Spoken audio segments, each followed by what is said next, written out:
This is Jeff Breedlove coming to you live from your state capitol here on Monday the 13th. We had a great subcommittee meeting today in the Health Committee about House Bill 520. First of all, I want to thank Chair Senator Kay Kirkpatrick and all the members of the General Assembly who were present for this important hearing. And we want to congratulate and thank all the state troopers that were there for our protection and all the citizens of Georgia who came down in support of House Bill 520. I know we had people driving as far away as Dublin and Macon and all across Georgia to come today to stand up for House Bill 520.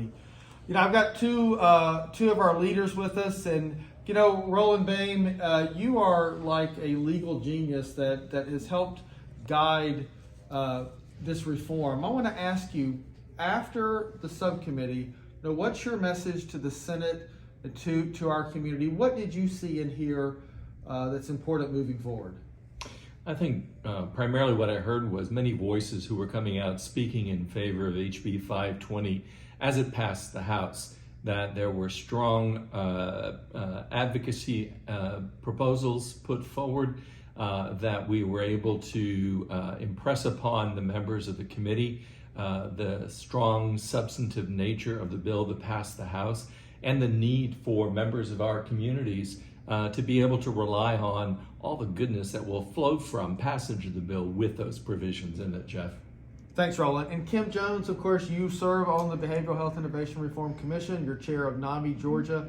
You know, what's your take from this important subcommittee meeting? You know, I think it's important that the senators hear and understand that this is something that the Behavioral Health Reform and Innovation Commission worked on all year long, with many public open committee meetings, input from many of the advocates that meet weekly on this bill. So my take was it was a good meeting, and I hope they will consider all the work from all the experts who've been inputting into House Bill 520.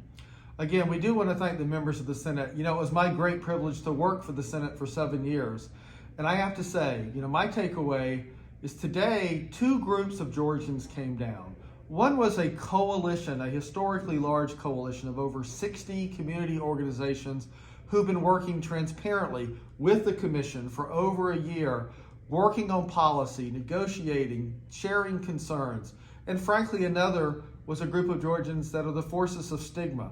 They came down with conspiracy theory after conspiracy theory, accusation, questioning the integrity of members of the General Assembly, and frankly, questioning and putting at risk the medical advancement of this important issue, mental health and addiction medical issues. And I hope the Senate gets on the right side of history when this is all done, as they perfect this bill, as they rightly will. But at the end of the day, the choice they have is, do you stand with the coalition saving lives, or do you stand with the forces of stigma and conspiracy? I know that the Senate will do the right thing because recovery is real.